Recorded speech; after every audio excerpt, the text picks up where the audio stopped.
Welcome into another live edition of Tap and Eagle here on the Cousins Conversations YouTube channel. Nick Cousin and Fernando Palomares here with you every week. And this week, our favorite news happened where LIV Golf has an investor to continue the league going. But Let's before we dive go. in, yes. But before we dive into that, Long Fernando, live, live. yeah, Long live, live.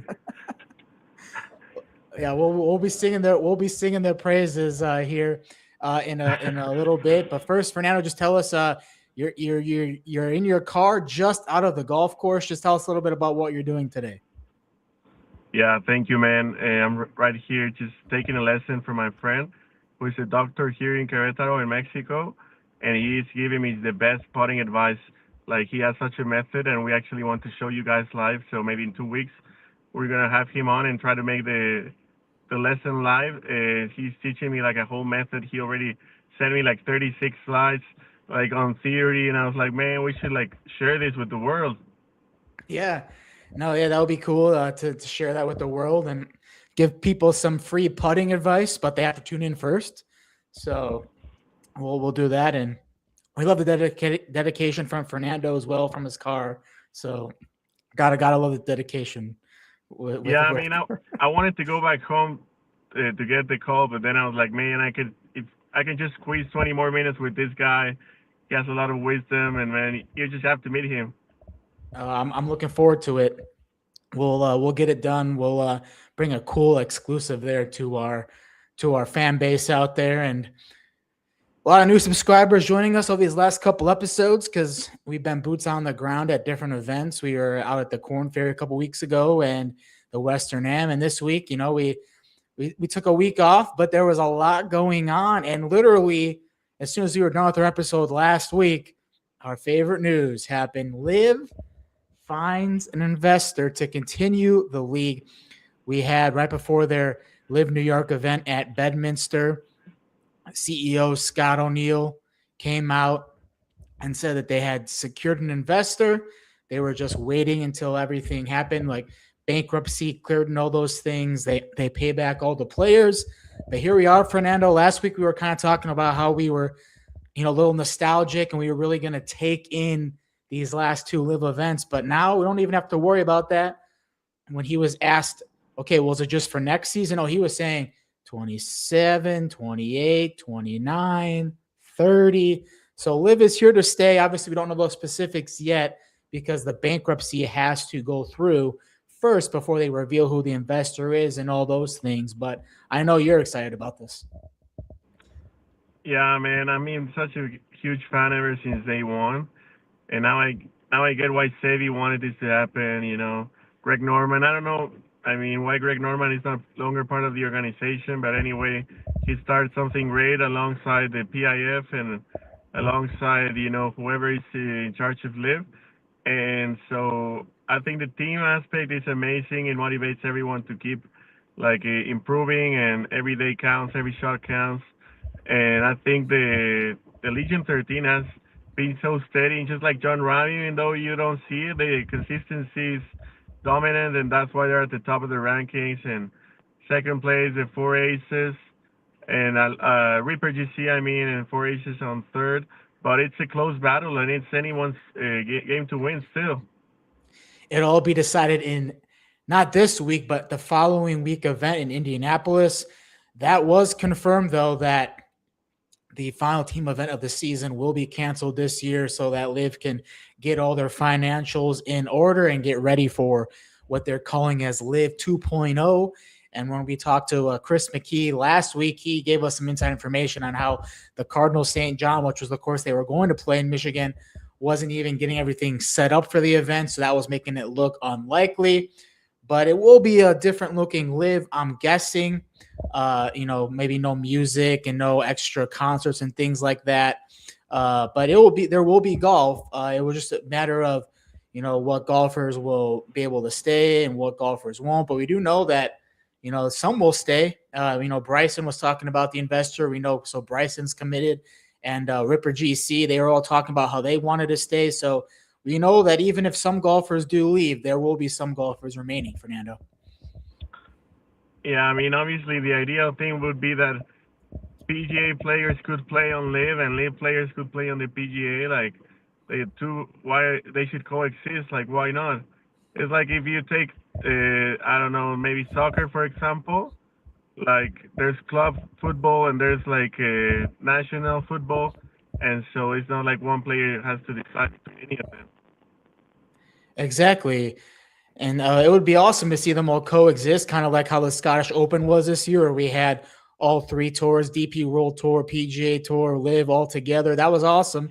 And more events should be like that other than just the majors.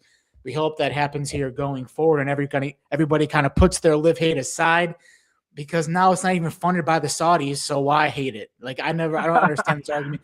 Like, so you didn't want to be a fan because it was blood money, right? Well, now they're not even investing, they're not even invested by these people. So why hate, you know? Makes no sense. It's like Aramco also like investing like male events like outside of Live, and also like on the LPGA. Like doesn't make any sense. Obviously, I'm one of the guys who should strive for like maybe more mixed events, like women with men. They should play Yeah. together. Like Michelle, we played in one man event, and he was like crazy. Like why? Like it should happen every week. Like Yeah. the girls have the talent to play alongside the men. Obviously, they don't hit it as far, but maybe they could just play a little bit like forward tees, and it should be like an equal game. Like they don't even have to give them strokes. Yeah. Our favorite Nelly Corda, she'll outdrive some of those guys for sure. No doubt. Yeah, exactly. Obviously, if you play a short course, then the women even can play the same tees, and it will be a Yeah. fair game. Yeah. And the PIF this last week on the LPGA, Charlie Hall was playing it. They're literally in the name of the title was the PIF London Championship. So why are you not hating on the LPGA? Like, come on. Yeah, man. There's no point in arguing with these guys, and I mean, as long as as we can enjoy live, then that's good enough. We don't have to convince anyone. Exactly. And it's still the best broadcast and always will be the best broadcast in pro golf. And I will stand on that hill. I will not get off that hill. 100%. Obviously, the PA Tour has like a stronger field right now, but Leaf has a better coverage for sure.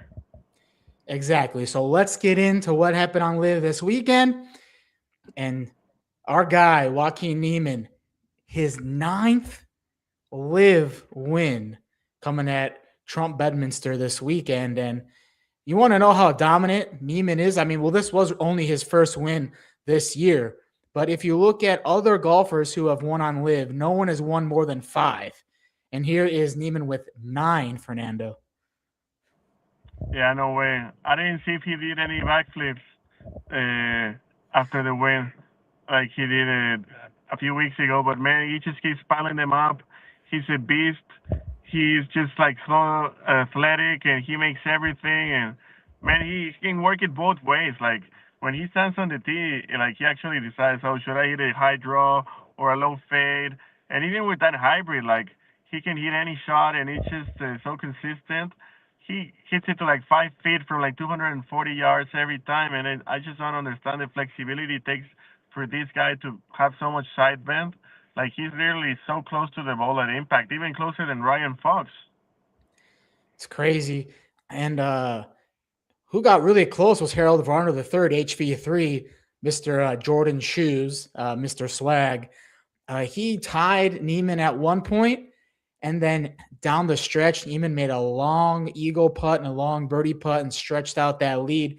So Niemann's a closer. He knows what he has to do to get things done. Yeah, he's clutch. We saw it against Bubba earlier this year, and he can just close, like you said. And Harold Varner has been playing some amazing golf. I think he's top 10 right now in the league standings. He's helping his team stay alive, and man, he's just so like has a, like a short swing. Because for example, last week I played them in the Mexican Open qualifier, and I was talking to Roberto Lebrija, who is like a Nation Tour player, and he was telling me, man, he's like you're turning too much. Like I'm trying to keep it like more compact right now, like HV3, and man, maybe it doesn't go as far, but it feels better. Like doesn't make any sense because it flies less, but it feels like I don't know, just better. You know what I mean? Yeah, I know it's crazy. That's why these guys are pros, Fernando, not us. That's why they're pros. So kudos to them for just doing crazy whatever it is that they're doing out there. But this was a hard course though, because Crushers GC won the team title at 6 over. That's how hard this course was. Like these guys were. I mean, I don't even think at one point. I don't think anybody was under par in the team competition. That's how hard this course was this weekend. Man, that course was brutal. Some players were shooting under par, obviously, but some were just like losing it, shooting over 80. And Scott Vincent played great too, man. He's on a roll. Yeah, he was able to replace Phil Mickelson on the High Flyers team, and he's been very steady. A lot of top 5, a lot of top 10s for Scott Vincent. So shout out to him. But Crushers GC gets it done, especially because of the help of Paul Casey. Yeah, Paul Casey really helped him out this weekend because we were hoping that Bryson would have a good weekend, and him and Jon Rahm both had really bad weekends. They were like +7 or +8 or whatever. But with Jon Rahm finishing one shot higher than Bryson this weekend, even though he was over par, he secured his 3rd straight LIV individual title. How good is this, Fernando, what we're seeing from Jon Rahm, well, since he's been on LIV? Yeah, I mean, just before that, I want to say that I took a picture with Paul Casey at the Open 10 years ago. He's such a nice guy, a straight flusher. And, man, yeah, Jon Rahm, man, he was so good. That's what the long season championship is all about. It came down almost to the last event, and man, like they were so tight. I think the difference that it was always like 10 points or something like that, like not more than that. And the fact that Jon Rahm had to battle it through the end, and he didn't have his stuff, but he knew that he had to stay in it because he just let it get away from him. Like Bryson would have taken him over, and so I think he did great, like staying patient even though he couldn't make anything. And the fact that he finishes like, what was that, like 2 over? Yeah, 3 or 4 over, I think it was. Yeah, I mean it's not that bad around that course for 4 days. So I think he started really not great the first day. I think he was like +5 after 9 holes or something. Like Bryson too. The last 2 LIV events, I'm like, together the last few days, yeah. The last 2 events, I'm like, did Jon Rahm leave LIV because he's nowhere near the leaderboard? Like it was just crazy. Like I would have not even been looking at the leaderboard this weekend for his name if I wasn't seeing if he was going to win the LIV individual title or not. But maybe he figures it out here for this last event coming up. But even though they were over par, it was more intense and more dramatic, and it felt more pressure than the normal event. True. And now that we know that the team event will come down to the next event will decide the team title, so there'll be even more to watch and look forward to there. But my question to you, Fernando, and I didn't tell you about this before the show because I want your honest answer on the spot here. What's more impressive, Niemann's 9 wins or Rahm's 3 individual titles? I think Niemann is more impressive in the way that obviously Rahm had more consistency, but Niemann's best is proving to be better than Rahm's best too. Yeah. Yeah, this is amazing golfers out on LIV. Everyone's like, oh yeah, they don't even have competitive fields, but here we are. We're talking about Jon Rahm, we're talking about Bryson DeChambeau, Joaquin Niemann, who has 9 wins. So the people that want to argue that LIV doesn't have a strong field, we're calling you. That's why they penalized him with 2 shots because he threw a club. It's like he's LIV's biggest threat. They had to do something. Yeah. Oh yeah, we'll give Bryson the penalty too because he's on. I had a dream last night where I was like playing in this like PGA event or something. Like there were so many people and I was just like hit it like straight left into the woods. But then they told me like I could drop because I couldn't have a backswing. I could drop on the other side of the path, and then I totally hit it into the crowd, and then I like hit it into the bunker. It was a par 5, and I was like, I threw the club like 50 yards away, and it was so funny, man. Did they penalize you or no? No, man, they didn't. But Because I you're on woke the up as PGA soon as Tour. I was That's why. about to hit the bunker shot. They Maybe didn't penalize it you was because on you're on live. the I think PGA. it was on live. And the dream, you're on the PGA Tour, so you're okay. You can do whatever you want. You're fine. You're good. Don't worry about it. Exactly. At least I'm having fun out there. All right, Liv fans, we just talked about Liv for the first 15 minutes of the show. So if you're out there and watching for the first time, we talk about Liv every week on the show. We're not haters like a lot of these other golf media people out here, like the Brando Chambleys and the Eamon Lynches of the world. So feel free to subscribe for weekly episodes and stay here with us on Tap and Eagle to talk about all things Liv. We're just golf lovers. We love the game of golf, so we talk about all the golf tours out here. And we're going to move over to the PGA Tour now because it was a great story out there this weekend. Michael Brennan won the Wyndham Championship. Now you have 3 winners in a row on the PGA Tour under the age of 24. You had Jackson Coyvin, then last week, then this week with Michael Brennan. So you had 3 24-year-old winners, less than 24-year-old winners in a row on the PGA Tour. So the youth movement is here, as we've talked about the last couple of weeks on the show. And the crazy thing with Michael Brennan is he was on PGA Americas just last year. And then he got a sponsor's exemption in the fall series event in Utah, won that event. So he skipped the Korn Ferry Tour, was on the PGA Tour for the first time this year as a rookie.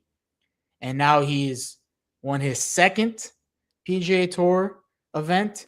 And it was a cool way to see him end because his parents were there and they're yelling at him, I'm going to the Masters. I'm going to the Masters. So you can just see the excitement from Michael Brennan and the fact that, he skipped the Korn Ferry Tour and now he's here on the PGA Tour and he's already won twice on the PGA Tour. Even though the first one was a fall series event, this was the last regular season event. It's still very impressive, Fernando. Yeah, I mean, he's got such a beautiful swing. One of the best swings out there, maybe top 5 swings out there. It's just always on plane. It's like a golf lesson right there. His club face is always like neutral, stays very balanced through impact. He doesn't try to like control it with the release or like he's just like so on plane. And I think he doesn't even like have to do so much of a backswing because he doesn't need it. He's very wide. He keeps that angle shallow. And I think that win at Utah so early, like you said, gave him a lot of confidence. And his putting stroke looks great too. Like that combination is proven to be deadly. Michael Thornbjornson, that was the name that I was talking about, where we had 2 24-year-olds 2 weeks in a row win. But impressive performance by Brennan, goes 64 on Sunday to outlast Beau Hossler. And Beau Hossler, man, it's been a tough 10 years out there on the PGA Tour for him. It was looking like he was going to get his first PGA Tour win after 10 years.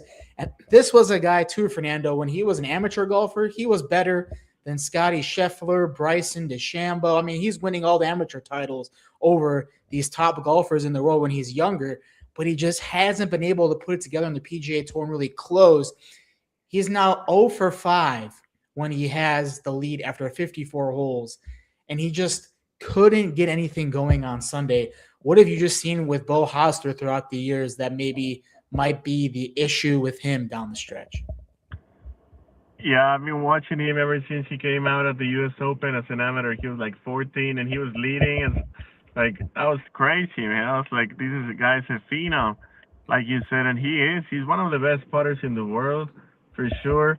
He's got a great wedge game, and I think it's just about time that he wins. I mean, like it just proves how hard it is to win at that top of the game. That's why Michael Brennan, already has 2 wins. That's very impressive, and for sure. Beau, he's like a barista now. He likes coffee. He has his own brand, and it's really cool to see him pursue other passions. And I think he likes fishing too. He seems like a cool guy. I think he's a Longhorn from the University of Texas, maybe. A fellow Longhorn as the guy who I'm bringing in 2 weeks to show you guys some putting. I mean, obviously, Beau doesn't need any putting advice. There's so many Longhorn golfers out there, Texas golfers. We would talk about Tommy Morrison, who's the best player on the Korn Ferry Tour right now. He went to Texas. Scotty Scheffler went to Texas. So a lot of great Texas golfers out there. Beau Hossler, one of them as well. Jordan Spieth, yeah. Jordan Spieth, although I mean he's irrelevant now, so we don't have to talk about him. No, I'm just kidding. I don't know how he made it to the freaking FedEx Cup. We didn't even have a top 10 genius. finish. Yeah. I don't. How does he do it? I don't know. He's the best. Well, we were talking last week how Jackson Koivin had to make the FedEx Cup playoffs in order to be considered for the President's Cup. Well, he made it right on the number, Fernando, at number 70. So he is the last golfer into the playoffs. And it was a little bit of a struggle out there for him this weekend. He had to wait for a bunch of other guys who were right on that same line who didn't finish better than him. So he was waiting it out. He was sweating it out to see if he would even make the top 70. But here we are with Jackson Koivin. Just 5 starts to get into the FedEx Cup playoffs. And you know who the only person who did that other than Jackson Koivin? Tiger Woods. No way. Yeah. He already played like 5 events. Yeah, so Tiger made the FedEx Cup after only playing 5 events, and now Jackson Koivin. Wow.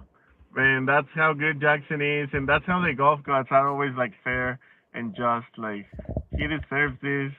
He didn't even need a lot of events to play. Like, some of these guys play like 30 events. Or 10, like Rory. But I think Jackson is one of the top, like Brand Snedeker said, a generational player. And Jackson, I think he's like 21 or something. 21, yep. I think he's going to win like more majors than Jordan Spieth, and Jordan Spieth has a lot of majors. Jordan Spieth's not going to win anymore, though. So. But I think 69 players are afraid of this guy. Like, none of them wanted Jackson to go through. Especially now that there's match play, they're thinking about it too. Like, they don't want to face Jackson in the first round. Yeah, he just got done playing a lot of match play because in college, they did the team events at the same time they did the individual event, just like LIV. Imagine, like, first round of the match play, Scotty Scheffler against Jackson Koivin. Wow. That's why Brian Roloff did a great job of making it match play. Yeah, like, Brian Roloff, great job.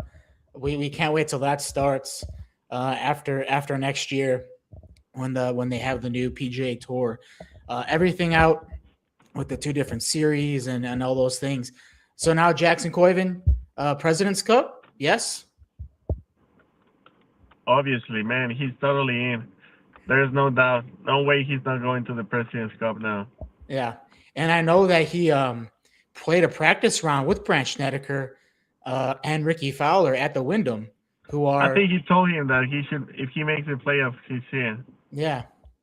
And the fact that he already got to know them in the practice round too at this event, because Ricky's one of the vice captains, he's on the team. There's no doubt. And did Brant Snedeker make it to the playoffs? I don't think so. But he won. Let me look. I'll look. But there were some other guys too that Keegan Bradley, we talked about him. He did not make the playoff. Jason Day didn't make it. Yeah, Jason Day. He made it for 18 straight years. He made the playoffs. Yep. Oh yeah, so yeah, he did miss the playoff. Yep. But he said it will allow him to focus on the 2026 President's Cup. So, yep.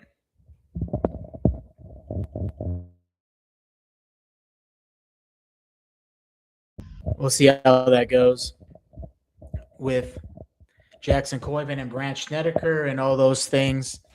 Looks like Fernando, he had some connection issues, so we'll try to get him back in this thing shortly here. But we're continuing here with our live edition of Tap and Eagle right here on Cousins Conversations. We just talked about Michael Brennan winning.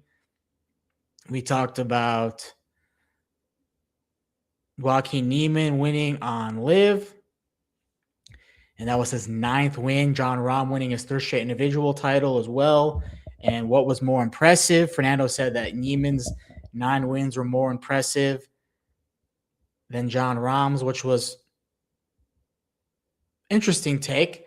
I didn't want to tell him about that going in because I wanted to hear his genuine response about that. And then we talked about how Michael Brennan, it was just his second PGA Tour win. He was a rookie on the PGA Tour. He was on the PGA Americas, had a sponsor's exemption to a fall series event in Utah, and was able to win with a 64 on Sunday to get things done. And then Beau Hossler, he was knocking on that door all weekend. He had the 54-hole lead and could not close down the stretch. We were talking a little bit about Jackson Koiven making the top 70 on the number on 70, and he will make the FedEx Cup playoffs and now most likely a lock for the President's Cup as well. He played a practice round with Brandt Snedeker and Ricky Fowler at the Wyndham, so good for him. We also mentioned a little bit too who didn't make the FedEx Cup playoffs. Keegan Bradley was 72 going into the week. He did not make it.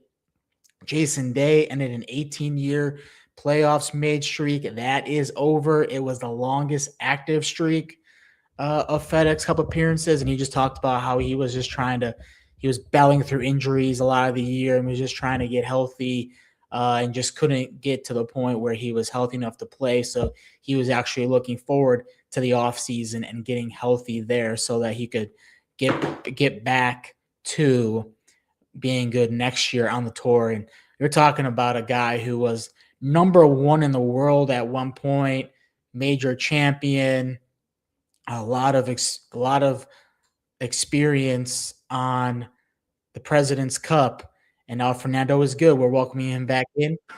Fernando, we're talking about, where you kind of left off the conversation. Jason Day, 18-year playoff made streak ended.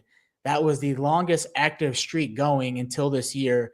And he was talking post-round about how he just wasn't healthy this year, and he's looking forward to getting healthy going forward. And we know this is one of our favorite golfers. We had a picture with him together, iconic picture at the Open Championship, and we were there at Troon 10 years ago now, a throwback to there. But he was the number 1 golfer in the world at one point. He's a major champion, so we hope that we see him back here and be successful next year. Yeah, such a nice lad, very down-to-earth guy. He has like a lot of kids and travels around like in a van. He looks like a surfer, like an actual athlete. Always loved his swing. I saw that he met his girlfriend like when he was playing at the Nationwide Tour, and they've been in love forever. And his son looks like a very cool kid too, with the long hair. Looks like he can skate, and it reminds me of the Dustin Johnson's streak that he had where he won like 18 consecutive years or something on the PGA Tour, and on LIV too he won. So it was a long streak that, man, he nearly made it. Like, he was not far from it. Like, the previous years you would make it when you were inside the top 125th or top 100. So I think, like, in his mind maybe he thinks that he made it too. I don't know, but I mean, what a streak. All good streaks eventually come to an end. It comes to an end for Jason Day. We hope that he has a speedy recovery and he knows what he has to do to recover from all the injuries and being healthy next year. So we'll see him in the new calendar year out there on the PGA Tour.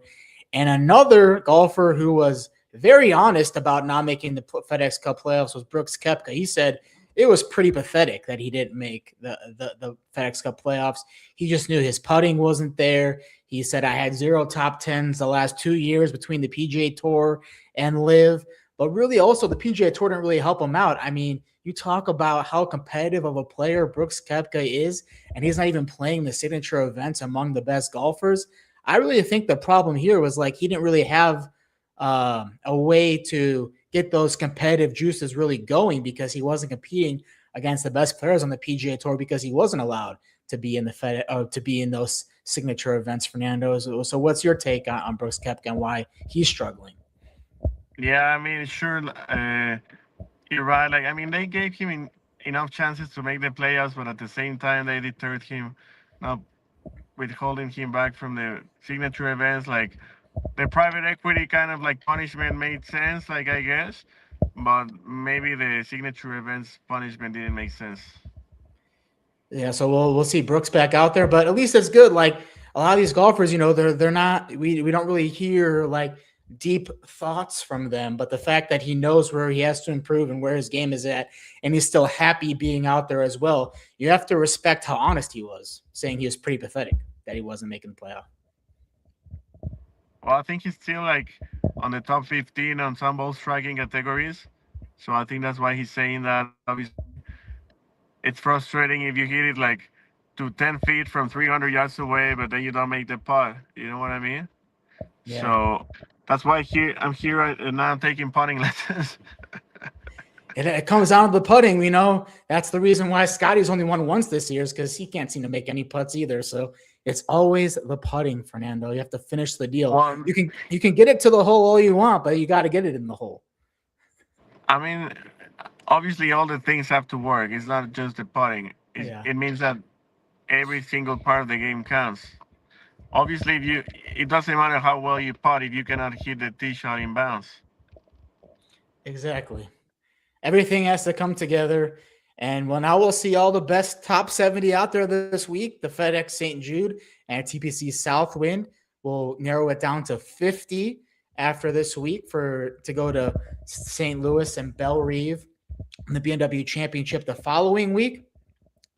But we have Rory back. We hadn't seen him since the Open Championship. Scotty's back for the first time since the 3M. Then we have a lot of these other guys who have been playing every week since the Open, like the Cam Youngs, like the Matsuyamas, we also have like the LIV Golf back as well. So we're seeing a lot of these bigger names back this week. Xander Schauffele too, back this week playing. So what do we expect from this first playoff event here, Fernando? Yeah, excited to watch Ludwig back. He's one of the best guys out there. And obviously Michael Brennan, Michael Thorbjornsen, who have recently won. I think these course switch guys, well, I don't want to give away my picks, but who are like more strategic, but also you need some power. That's why DJ has won here. Yep. So we'll look forward to that. I'll tell you who I'm not picking is Rory because he never plays anymore, so I can't ever figure out how good or how bad he is. Rory has to be at the top of the favorites because he hits He is. But here's another crazy odd. So now that Scotty's back in the field, plus 500 as the favorite. Rory's plus 1,300. So big favorite for Scotty again this week. We always know when he's in the field, he's always a big favorite. And then Xander Schauffele, who was solo second at the Rocket Mortgage, who our friend Chris McKee said he might win one of these playoff events. So maybe it's this weekend.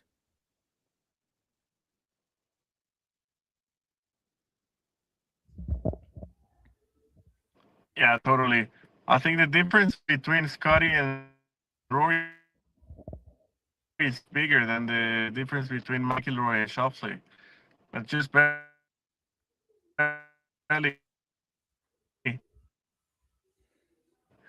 But yeah, I don't mind if Sander wins this week.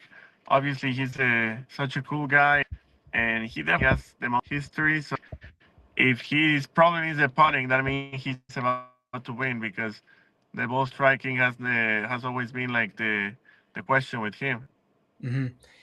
And Xander hasn't won in close to 2 years other than a Fall Series event.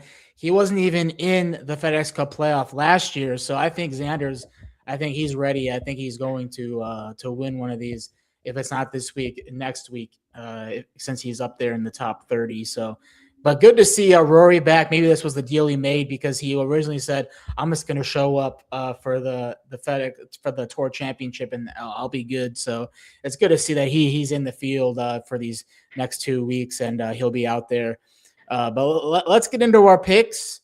I'm going to go with Xander this week. I think Xander can get it done. I think we're finally seeing some good golf from him. He's finally putting it together. And then another hot name out there who had a top 5 last week and a top 10 the week before, Hideki Matsuyama. We already know he's a major champion. He won at the Masters.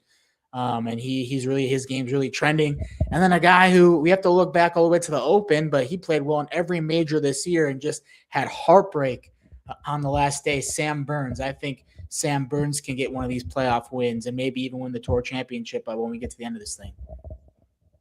Yeah, I mean, Sander is an Olympic champion, and Hideki also won a bronze medal, and Sam Burns almost won again. So he's right there. I think Sam Burns should be the favorite to win though this week.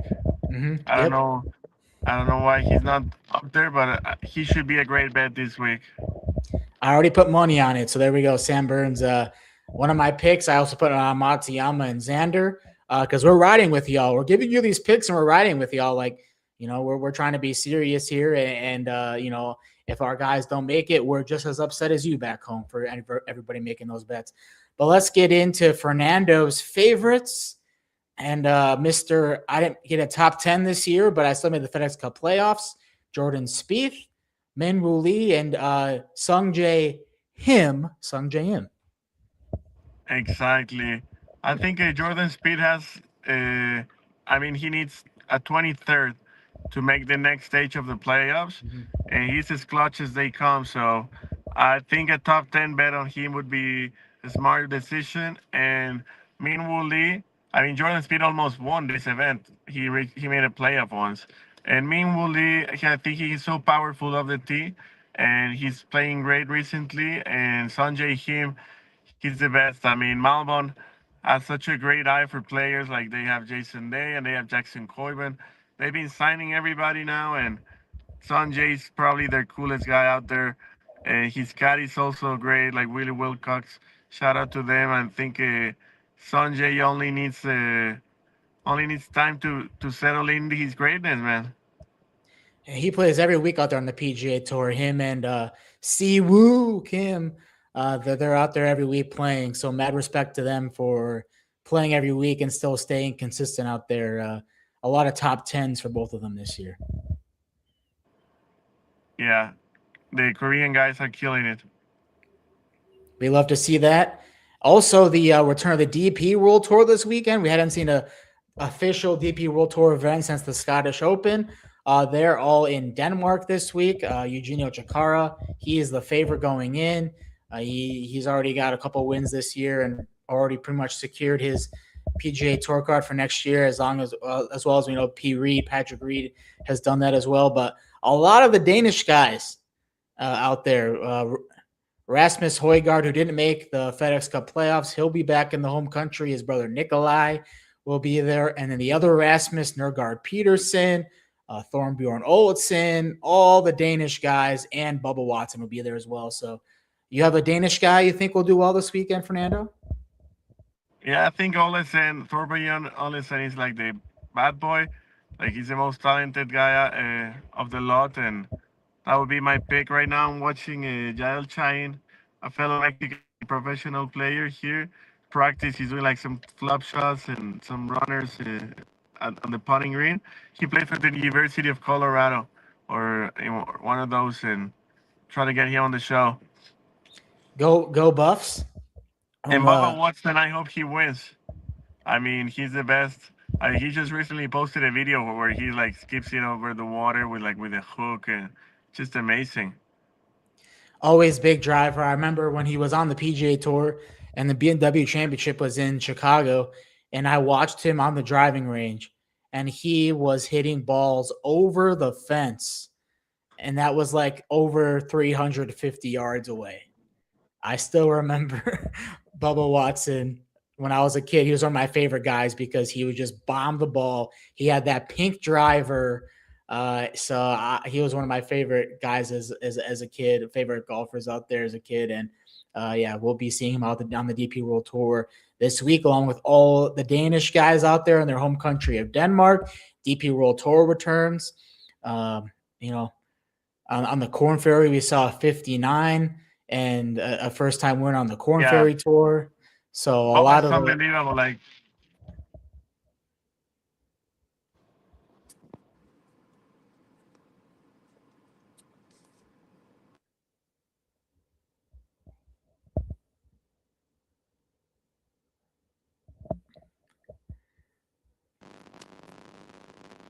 looks like Fernando is having. Are you there, Fernando? We got you.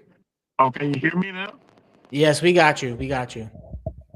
Oh, thank you. Yeah, I was saying that Baba is unbelievable. That I saw him on Live Mayakoba once, and I shouted at him like "Baba Booey," and he like turned around and like said hi. He's so cool, and he hits the most incredible shots.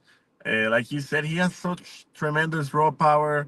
He never took a lesson in his life, and it's just pure talent. And I'm so happy for him because he's so funny. Like he looks like he can take a joke, and it looks like he's really witty with the words. And I would be happy to talk to him one day. Yeah, And the well, 59 on the Corn Ferry Tour was crazy, man.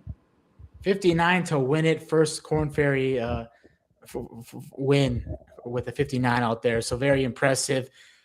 That's the We, stuff dreams are made of. yeah, man. We already know that the youth movement is here in the game of golf.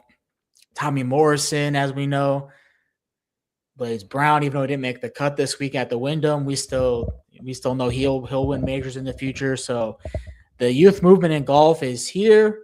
We're seeing But that's why 59. majors are different. Yeah. Because in Yeah. majors, like we said, there are nobody in the 20s is a major champion now. Yeah. It's crazy. But we're seeing these 24-year-olds, these 21-year-olds, these 19-year-olds out here on the PGA Tour, on the Corn Ferry Tour. So these kids are just different these days. These golfers are just different these days. And we're happy that they're here. They've arrived. They are catching eyes already. And we've been talking about them now for weeks. So now here we are going into next year. We have a lot of names to watch out for.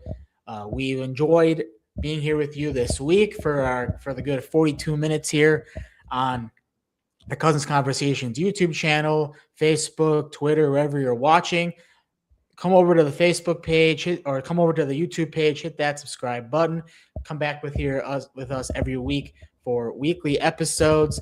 There'll be some exciting fall series events, not just on the PGA Tour, but we'll see a lot of golfers also go across and play in the Irish Open and some other events, and the President's Cup's coming up as well. So a lot of exciting golf here in the fall as people kind of focus more on NFL coming up. There'll still be some exciting golf. So we'll be with you here to talk all about that. But hit that subscribe button if you enjoyed this episode and you want to come back with us here every week. We'd really appreciate it. Help grow the channel, help grow the brand here at Tap and Eagle. Fernando, any parting words, any last words for people? Yeah, I was gonna say about James Nicholas that he came back from injury, tried to make it to the PGA Tour, and he made the cut and he battled it through, and he stayed healthy. And so very excited for him and to see if he can make the PGA Tour full status next year, the top 20.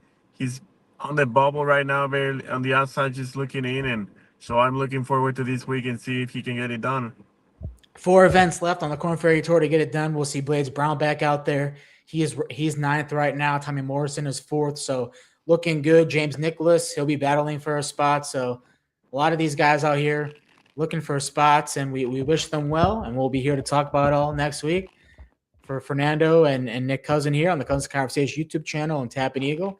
Thank you all for tuning in, and we'll see you next week. Thank you, man. Have fun.